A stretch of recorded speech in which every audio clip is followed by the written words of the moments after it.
क्या आप अंधेरे से डरते हैं? क्या आपको लगता है कि कुछ कहानियां सिर्फ कहानियां नहीं होती, बल्कि एक भयानक सच होती हैं?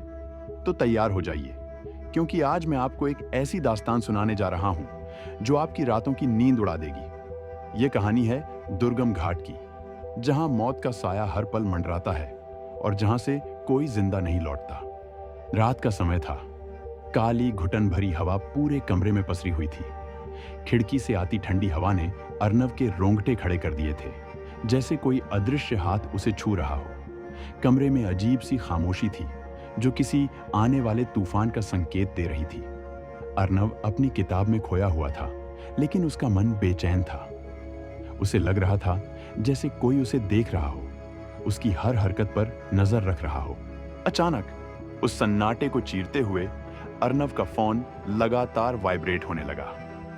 उसकी धड़कनें तेज हो गईं। इतनी रात को कौन उसे परेशान कर सकता है? यह सवाल उसके दिमाग में घूम रहा था। फोन की रोशनी कमरे के अंधेरे को और भी गहरा बना रही थी। इतनी रात को कौन कॉल कर रहा है? वह बड़बड़ाया। उसकी आवाज में हल्की घबराहट थी। उसने फोन उठाया। उसकी उंगलियां कांप रही थी। स्क्रीन पर एक अनजान नंबर चमक रहा था, जैसे कोई बुरी खबर का अग्रदूत हो। यह नंबर उसने पहले कभी नहीं देखा था। दूसरी ही रिंग पर उसने उठा लिया, जैसे कोई अदृश्य शक्ति उसे ऐसा करने पर मजबूर कर रही हो। उसके कान में एक अजीब सी सरसराहट हुई। हेलो, अर्नव ने हिम्मत जुटाकर कहा। उसकी आवाज में डर साफ झलक रहा था। दूसरी तरफ से कोई जवाब नहीं आया, बस एक गहरी भयानक चुप्पी थी। यह चुप्पी किसी भी शोर से ज्यादा डरावनी थी। कुछ सेकंड चुप्पी रही, फिर एक टूटी कांपती आवाज आई, इतनी धीमी और घिसी हुई कि जैसे कोई बहुत दूर से बोल रहा हो, या शायद किसी और दुनिया से। आवाज में दर्द और दहशत भरी थी। अर्नव, मैं पंडित हरिदास बोल रहा हूं। जल्दी, तुरंत दुर्गम घाट पहुंच जा। तुम्हारे पिताजी नहीं रहे। अर्नव का दिल धड़ाम से गिर पड़ा, जैसे किसी ने उसके सीने पर जोर से वार किया हो। उसके हाथ से फोन छूटने ही वाला था। यह खबर उसके लिए किसी वज्रपात से कम नहीं थी। उसके कानों में पंडित हरिदास के शब्द गूंज रहे थे। क्या? कैसे? उसकी आवाज टूट गई, जैसे उसके गले में कुछ फंस गया हो। उसे विश्वास नहीं हो रहा था कि उसने अभी-अभी क्या सुना है। उसके पिताजी, जो हमेशा मजबूत और अटल थे, अब नहीं रहे। समय नहीं है समझाने का। आजा बेटा, और अकेला मत आना। पंडित की आवाज में एक अजीब सी चेतावनी थी, एक ऐसी बात जो अर्नव को और भी ज्यादा डरा रही थी। अकेला मत आना? क्यों? क्या खतरा था? लाइन कट गई। अर्नव फोन को देखता रहा, जैसे वह कोई भयानक रहस्य छिपाए हुए हो।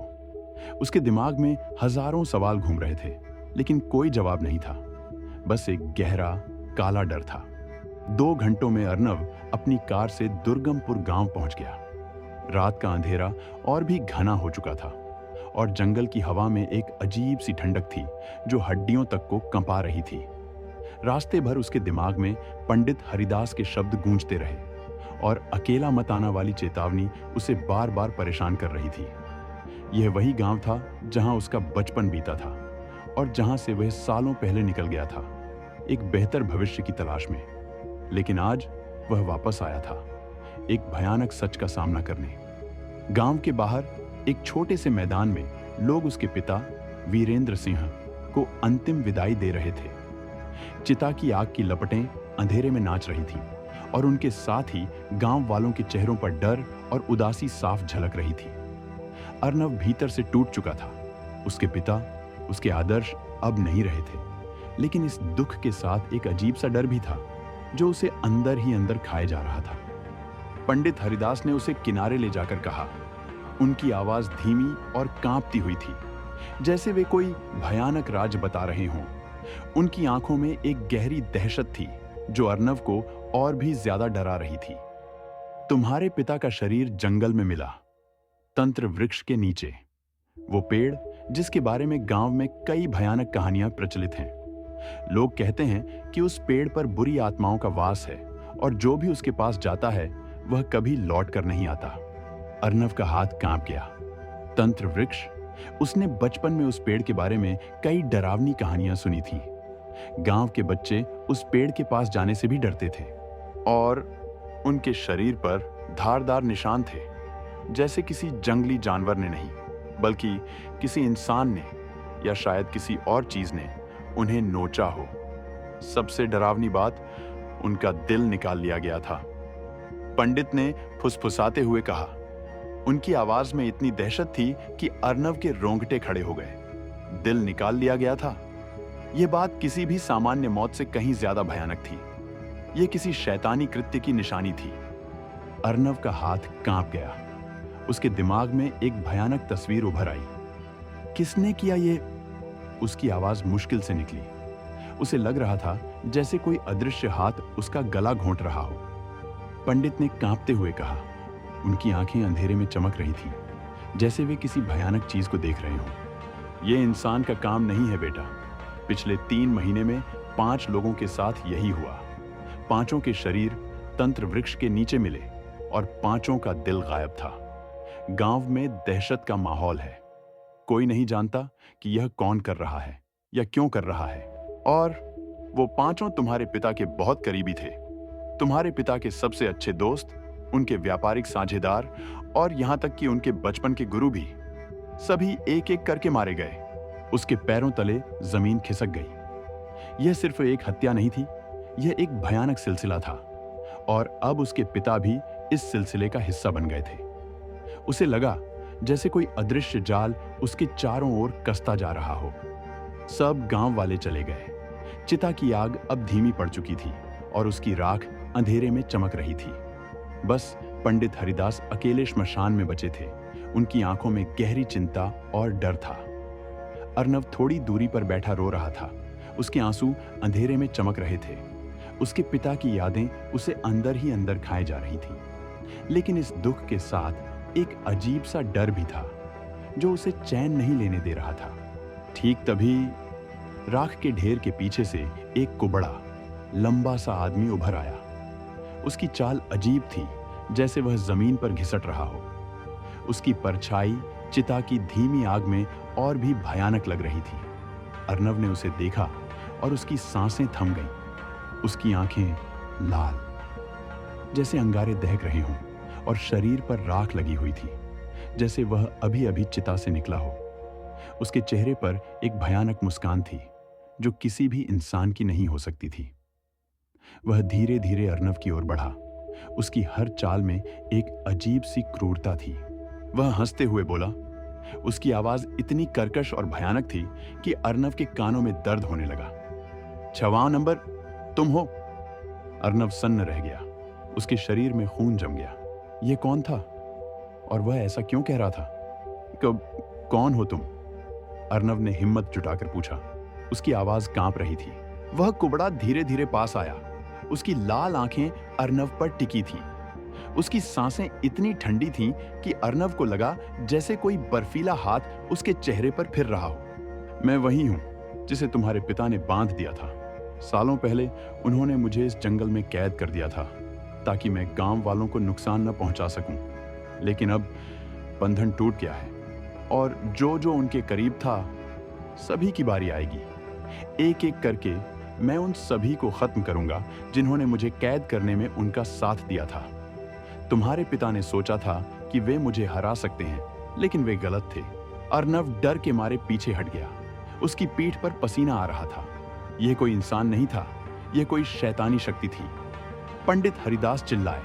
उनकी आवाज में दहशत और चेतावनी थी। भाग अर्नव, यहां मत रुकना। यह कोई साधारण आत्मा नहीं है, यह एक प्राचीन बुराई है जो सिर्फ खून चाहती है। अर्नव भागता हुआ श्मशान से बाहर निकला। उसकी सांसें फूल रही थीं। वह गांव की ओर बढ़ गया, लेकिन उसे पता था कि वह सुरक्षित नहीं था। वह कुबड़ा आदमी उसके पीछे था और वह उसे कभी नहीं छोड़ेगा। रात बहुत घनी हो चुकी थी। जंगल का रास्ता अंधेरे में डूबा हुआ था और पेड़ों की शाखाएं हवा में अजीब सी आवाजें कर रही थीं, जैसे कोई फुसफुसा रहा हो। अर्नव भाग रहा था। उसकी सांसें फूल रही थीं और उसका दिल जोर जोर से धड़क रहा था। उसे लगा जैसे कोई उसके पीछे चल रहा हो, उसकी हर चाल पर नजर रख रहा हो। हर पत्ती की सरसराहट, हर टहनी के टूटने की आवाज उसे डरा रही थी। अचानक धड़ाम, पेड़ जोर से हिला, जैसे किसी अदृश्य शक्ति ने उसे धक्का दिया हो। अर्नव डर के मारे रुक गया। उसकी आंखें अंधेरे में कुछ तलाश रही थी। उसने टॉर्च ऊपर की, कुछ नजर नहीं आया, बस घना अंधेरा और पेड़ों की डरावनी परछाइयां थी। फिर टप टप टप कुछ उसके शर्ट पर गिरा। पहले एक बूंद, फिर दूसरी, फिर तीसरी। यह क्या था? अर्नव ने डरते हुए अपना हाथ ऊपर किया। जब उसने हाथ लगाया, उसकी उंगलियों पर गाढ़ा गर्म लाल खून था। उसकी सांसें थम गईं। यह खून कहां से आ रहा था? उसे खून ऊपर से आ रहा था। यह किसी जानवर का खून नहीं था, यह किसी इंसान का खून था। धीरे धीरे उसने गर्दन उठाई। उसकी आंखें अंधेरे में कुछ तलाश रही थीं, और जो उसने देखा, उसका खून जम गया। ऊपर की टहनी पर एक उलटा लटका हुआ शरीर, बिना दिल के। यह वही भयानक दृश्य था जो पंडित हरिदास ने बताया था। शरीर से खून टपक रहा था और उसकी आंखें खुली हुई थीं, जैसे वह अर्नव को देख रहा हो। और उसके मुंह से धीमे धीमे बोल निकल रहे थे। वो आ रहा है। आवाज इतनी धीमी और दर्द भरी थी कि अर्नव के रोंगटे खड़े हो गए। यह किसी मरने वाले की आखिरी चेतावनी थी।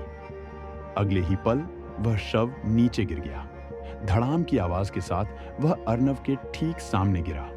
अर्नव चीखते हुए पीछे भागा, लेकिन जमीन से उभरी एक काली छाया ने उसकी टांग पकड़ ली। यह छाया इतनी मजबूत थी कि अर्नव हिल भी नहीं पा रहा था। उसे लगा जैसे कोई अदृश्य हाथ उसे खींच रहा हो। मिट्टी से उभरकर वही कुबड़ा आदमी प्रकट हुआ। उसकी आंखें अब और भी ज्यादा लाल थीं और उसके चेहरे पर एक भयानक मुस्कान थी। उसकी आवाज अब और भी भयानक थी, जैसे कोई शैतान बोल रहा हो। मैं तेरी बारबी नहीं, मैं तेरी मौत हूं। तू मुझे बुलाएगा और मैं हमेशा आऊंगा, जैसे मैं तुम्हारे पिता के पास आया था और उनके दोस्तों के पास आया था। उसने खौफनाक हंसी हंसी। उसकी हंसी जंगल में गूंज उठी और पेड़ों की पत्तियां कांपने लगी। अब तुम्हारे पिता की तरह तुम्हारी भी बारी है। तुमने सोचा था कि तुम बच जाओगे। कोई नहीं बचता जो मेरे रास्ते में आता है। यह शाप है जो इस जंगल में सदियों से चला आ रहा है। अर्नव जमीन से उठकर भागने लगा। उसकी आंखों में मौत का डर था। जंगल हिलने लगा। पेड़ों से गुर्राहट की आवाजें आने लगी, जैसे जंगल खुद अर्नव को निगलने को तैयार हो। हवा में एक अजीब सी गंध फैल गई, जो खून और मिट्टी की थी। उस रात जंगल ने क्या देखा, कोई नहीं जानता। कोई नहीं जानता कि अर्नव के साथ क्या हुआ, या वह कुबड़ा आदमी कौन था। क्योंकि अगली सुबह दुर्गम घाट के तंत्र वृक्ष के नीचे अर्नव का शरीर मिला। दिल गायब था, ठीक वैसे ही जैसे उसके पिता और बाकी 5 लोगों के साथ हुआ था। और पेड़ की छाल पर खून से लिखा था, 7वां पूरा हुआ। यह कहानी सिर्फ एक शुरुआत है। दुर्गम घाट का शाप अभी भी जिंदा है और वह हर उस व्यक्ति का इंतजार कर रहा है जो उसके रास्ते में आएगा। क्या आप इस शाप से बच सकते हैं, या आप भी अगले शिकार होंगे? दुर्गम घाट की यह भयानक दास्तान आपको कैसी लगी? क्या आपके रोंगटे खड़े हो गए? क्या आपको लगता है कि ऐसी कहानियां सिर्फ कल्पना होती हैं, या उनके पीछे कोई गहरा भयानक सच छिपा होता है? अगर आप भी डरावनी कहानियों के शौकीन हैं और ऐसी रूह कंपा देने वाली दास्तानों को पसंद करते हैं, तो इस कहानी को अपने दोस्तों के साथ शेयर करें। हमें कमेंट्स में बताएं कि आपको सबसे ज्यादा डरावना क्या लगा, और क्या आप भी ऐसी किसी अनसुनी कहानी को जानते हैं? अपनी सबसे डरावनी यादें हमारे साथ साझा करें। कौन जानता है, शायद आपकी कहानी ही अगली हो।